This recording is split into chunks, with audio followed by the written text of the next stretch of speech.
पहले हमने पढ़ा था भिन्न का अर्थ, भिन्नों के प्रकार और भिन्नों को बदलना। अब हम पढ़ने वाले हैं भिन्नों की संक्रियाएं। संक्रियाएं मतलब भिन्नों का जोड़, घटाव, गुणा, भाग, इन्हें हम संक्रिया कहते हैं। उन्हीं को हम पढ़ने वाले हैं। पहले जो हम पढ़ेंगे उन्हें बोलते हैं भिन्नों का जोड़ घटाव। अब भिन्नों के जोड़ घटाव पढ़ने से पहले एक चीज हमें समझनी पड़ेगी। वो चीज क्या है, आप देखिए। जब भी हम जैसे कि हम नॉर्मली हम जब जोड़ते हैं 5 में जब 3 जोड़ा हमने तो हमारा आंसर आया 8। 5 और 3 और 8 तीनों क्या थी, संख्याएं थी। यानी हम जब हमने दो संख्याओं को जोड़ा तो हमें एक नई संख्या मिली है। उसी तरह से जब भिन्नों का जोड़ और घटाव करेंगे तो हमें एक नई भिन्न मिलेगी और उस भिन्न का एक अंश होगा, एक हर होगा। तो हम जो भिन्नों का जोड़ घटाव करने वाले हैं वो 2 नियम होंगे उसके लिए। और पहला नियम हर के लिए होगा, दूसरा नियम अंश के लिए होगा। तो पहला नियम हर के लिए क्या नियम है, हर का सिंपल सा नियम है कि हमें क्या करना है, भिन्नों के सभी हरों का एलसीएम निकालना है। आपको एलसीएम निकालना नहीं आता तो हम इस वीडियो में सीख लेंगे, ठीक है। यहाँ पे मैंने भिन्नों शब्द इसलिए यूज किया है क्योंकि यहाँ पर हम 2 भिन्न नहीं 3, 4 जितनी भी चाहे उतनी भिन्न एक साथ जोड़ सकते हैं, एक साथ घटा सकते हैं, ठीक है। तो शुरू करते हैं। इसमें हर क्या है, 9 है और 4 है। हमें इन दोनों का एलसीएम निकालना है। तो एलसीएम निकालने के लिए अभाज्य गुणनखंड विधि हम इस्तेमाल करते हैं। अभाज्य गुणनखंड विधि ऐसे बॉक्स से निकल जाती है जिसका भी हमें जितनी भी संख्याओं का हमें एलसीएम निकालना है उन सभी संख्याओं को हम इस तरफ लिखेंगे। अब आपको एक संख्या सोचनी है जिसके पहाड़े में ये दोनों आ जाए या फिर दोनों में से कोई एक आ जाए और पूरा भाग देना चाहिए, शेषफल हमेशा 0 बचना चाहिए। तो आप देखेंगे कि 2 के पहाड़े में 4 आ जाएगा, बल्कि 9 नहीं आएगा। तो 9 को हम एज इट इज ऐसा कैसा रहने देंगे। 4 जो होता है 2 बार आता है, मतलब कितनी बार आता है वो हमें नीचे लिखना है। यानी भागफल हमें हमेशा नीचे लिखना है। शेषफल से हमें कोई मतलब नहीं है, हमें भागफल से मतलब है। 9 नहीं आता तो 9 को मैंने एज इट इज ऐसा रख दिया। अब देखो इन दोनों में से वापस ये 2 जो है 2 के पहाड़े में आ जाएगा। 9 तो नहीं आएगा तो 2 का पहाड़ा यहाँ पे लिखेंगे। 2 एक बार में, 9 तो नहीं आता, 9 को ऐसा ऐसा लिखेंगे, ठीक है। अब 9 तो 2 के पहाड़े में आता ही नहीं है। अब आगे पहाड़ा बढ़ेंगे। अब है 3 का पहाड़ा, तो 3 का पहाड़े में 9 आता है, कितनी बार में, 3 बार में। यहाँ नीचे लिखेंगे, 1 का 1 हमारा ले जाएगा और 3 के पहाड़े वापस 3 आता है तो 3 लिख दो एक बार में। तो जब भी 1 आ जाए वो संख्या यहाँ पे खत्म हो जाएगी। ये यहाँ पे 2 यहाँ पे खत्म हो गया था, ये 1 यहाँ पे खत्म हो गया। दोनों तरफ 1 आ गए। जितनी संख्या सबके लिए 1 जब भी आ जाए तो ये भिन्न का एलसीएम यहाँ पे निकल जाता है। ऐसा बोलते हैं अभाज्य गुणनखंड विधि। और इन्हीं सभी संख्याओं का जो गुणा है वही क्या होता है, इसका एलसीएम होता है, ठीक है। तो अब मैं निकालता हूं एलसीएम। एलसीएम कैसे निकालते हैं, इन सबको गुणा करना है। और ये आपका एलसीएम निकालना ये रफ काम होगा, आपको रफ में करना पड़ेगा, फेयर में आप नहीं कर सकते इसको। तो एलसीएम 9 और 4 का एलसीएम जो आएगा वो सभी संख्याओं का गुणा होगा। 2 गुणा 2 गुणा 3 गुणा 3, ठीक है। अब मैं ये क्योंकि ये रफ काम है आपको समझ में आ गया होगा, इसको मैं मिटा देता हूं। गुणा में आपको 2 गुणा करना है। 4 इसका करेंगे 9 और जब 4 को 9 से गुणा करेंगे 4 गुणा 9 क्योंकि आंसर आएगा हमारा 36। 36 एलसीएम भी है, ठीक है। आपको पता है कि 36 एलसीएम है और एक नया हर भी है। जो भी उत्तर हमें मिलेगा उसका नया हर भी होगा। अब इसका दूसरा नियम बताता हूं मैं आपको। ये अंश निकालने का नियम है। तो क्या नियम है अंश के लिए, नियम क्या है कि प्रत्येक भिन्न के लिए एलसीएम का हर से भाग देकर अंश से गुणा करना है, ठीक है। वापस इसी उदाहरण को वापस में लिख देता हूं क्योंकि हम इसी का उत्तर तो पता कर रहे हैं। अब पहला वाले नियम पे आ जाते हैं। 36 क्या है, नया हर है, तो इसे नीचे ही लिखेंगे हम। अब अंश के लिए नियम, क्योंकि अंश का नियम तो यहां पर लागू होगा, क्योंकि अंश का नियम तो अंश में ही लिखेंगे। एलसीएम को हर से भाग देना है। उससे पहले आप ये समझिए कि प्रत्येक भिन्न के लिए आपको करना है, हर एक भिन्न के लिए करना है। पहले आपको इस भिन्न के लिए करना पड़ेगा, फिर आपको इस दूसरी वाली भिन्न के लिए करना पड़ेगा। तो हम पहले वाले भिन्न के लिए करते हैं। क्या है सिंपल सा नियम कि एलसीएम को हर से भाग। एलसीएम यानी 36 को हर से भाग। इस भिन्न का हर कौन है, 9, तो उससे देना है हमें भाग। और अंश से गुणा, अंश कौन है, 5, तो उससे हमें क्या करना है, गुणा करना है। समझ में आया आपको नियम। और आपके आगे समझ में आएगा। अभी मैंने आपको बताया है कि अंश के जोड़ घटाव का नियम, तो फर्क क्या आएगा, फर्क आएगा एक चिन्ह। अब आप देखिए इस भिन्न के लिए हमने ये नियम को लागू कर दिया, अब इस भिन्न के लिए करते हैं। तो इस भिन्न से करने से पहले बीच में साइन है प्लस, तो यहाँ पे भी लगेंगे प्लस। इस भिन्न के लिए करना है हमें वापस एलसीएम यानी 36 का हर से भाग जो कि है 4 और अंश से गुणा जो कि है 3। आया आपको समझ में? बहुत ही सिंपल सा नियम है, बहुत ही सिंपल तरीके से मैंने करवाया है। अच्छे से समझना है आपको कि हर एक भिन्न के लिए आपको करना है और काम वही एलसीएम का नोट्स इसके हर से भाग और अंश से गुणा। और अगर आपको ये समझ में नहीं आता है तो आप ये कह सकते हो कि नीचे वाली संख्या से तो भाग करना है एलसीएम का और ऊपर वाली संख्याओं से गुणा करना है। अब देखिए आप जोड़ भी है, सॉरी यहाँ पे जोड़ भी है, गुणा भी है, भाग भी है और गुणा भी है। अब जब इतनी सारी संख्या है तो पहले क्या करें हम, तो इसके लिए सिंपल सा नियम है बोर्ड मास।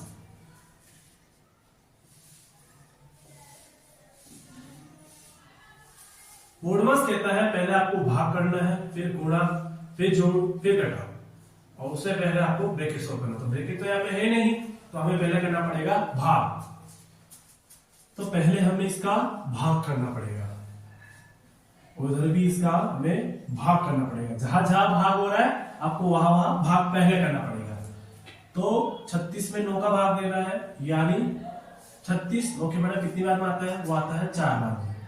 और बाकी सब आप ऐसा वैसा लिखेंगे, आपको कुछ भी चेंज नहीं करना है, बाकी वैसा वैसा सिर्फ भाग करना है, इसके अलावा कुछ नहीं करना है आपको। 36 में 4 का भाग देना है, तो 4 के बड़ा 36 9 बार में आता है और गुणा 3, और वापस सब वैसा का वैसा। 4 पंजे 20 प्लस 9 तिया 27। अब इनको जोड़ दो आप, जो उत्तर आएगा इन दोनों का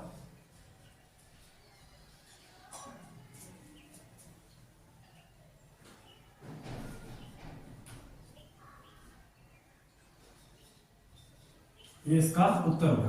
तो आपने देखा भिन्नों का जोड़ का जो उत्तर है वो एक नई भिन्नी होगी, और भिन्न का अंश और हर दोनों के लिए अलग अलग नियम है। उस नियम को मैंने आपको समझा दिया है। अगर आपको घटाव करना है तो कुछ नहीं करना है, आपको ये जो चिन्ह है प्लस का, यहाँ पर एक चिन्ह प्लस की जगह माइनस आ जाएगा, और माइनस आप करोगे इन दोनों का, ठीक है। और माइनस करने पे आपको इन दोनों को सिर्फ घटाना है, जहां जोड़ रहे थे वहां पे घटाना है, आपको घटाने का आंसर लिखना है, ठीक है। जैसे मैं आपको इसी के उदाहरण में समझाना चाहूंगा, तो इसको मैं भी समझा देता हूं। आप इसका एक स्क्रीनशॉट ले लें बैग जाकर, ताकि आपको दिक्कत ना है, क्योंकि आपके आंसर एक बार लिखे हुए होने जरूर चाहिए, ठीक है। तो मैं इसका एलसीएम इसके हर चेंज नहीं कर रहा हूं, इसका एक अंश चेंज कर रहा हूं, ताकि हमें कोई आगे दिक्कत ना हो।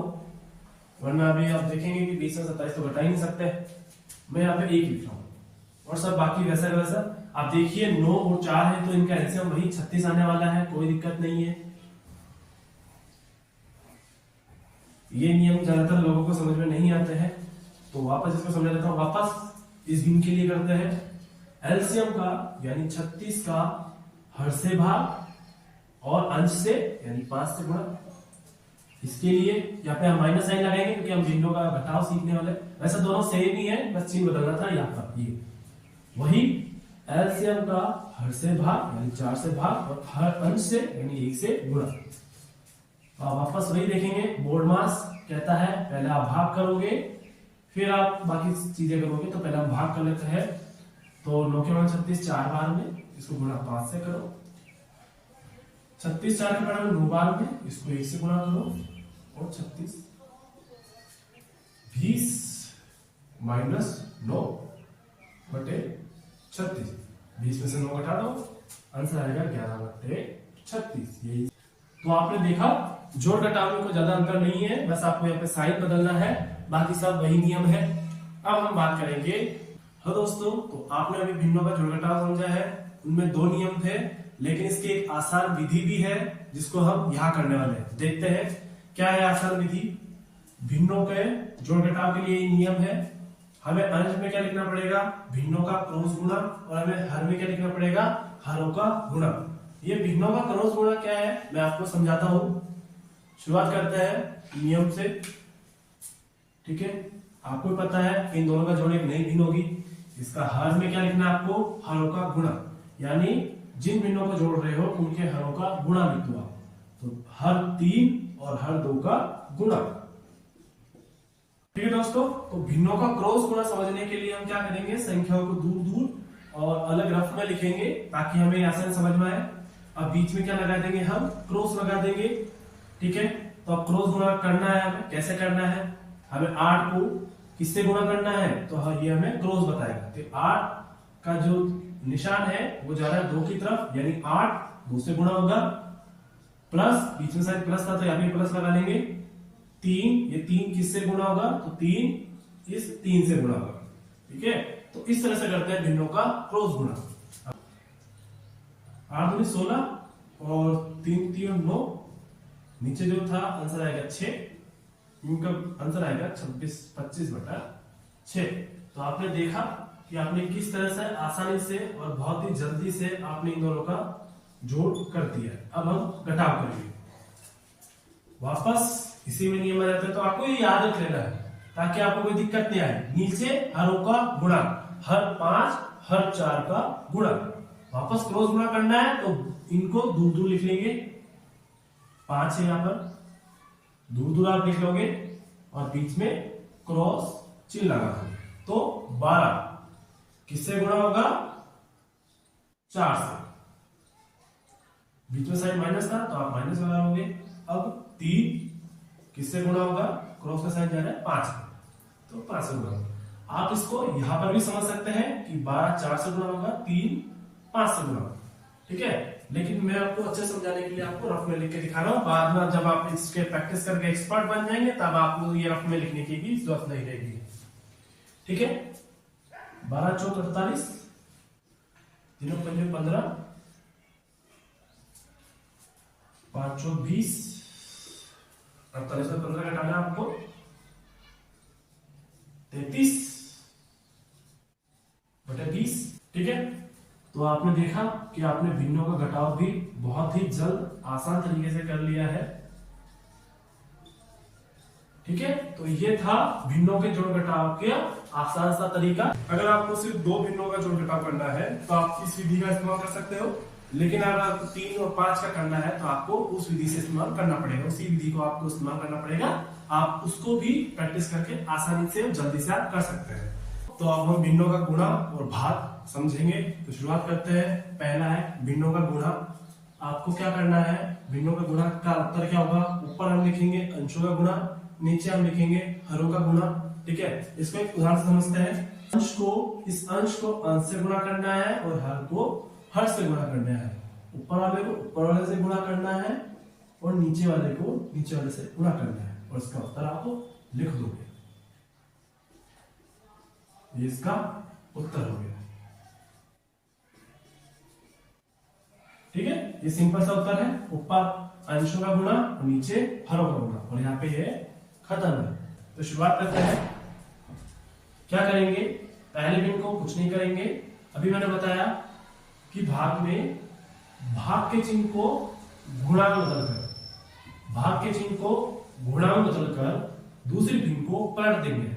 ठीक है, पलट देने का मतलब यही है कि इसका अंश लिख दो आप हर में, उसका हर लिख दो आप अंश में, यानी 4 ऊपर आ जाएगा और 3 नीचे आ जाएगा। तो ये बन गया है क्या, भिन्नों का गुणा।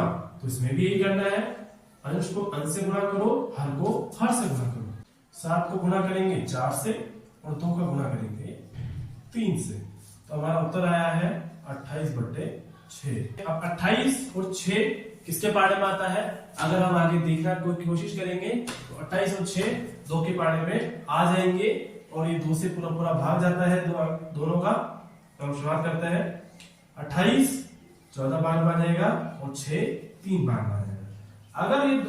अगर भिन्न का अंश और हर किसी के पहाड़े में आता है तो आपको जरूर काटना है, आपको उसको सरल रूप में बदलना ही पड़ेगा, क्योंकि आपको उसका सरल भिन्न में लिखना है।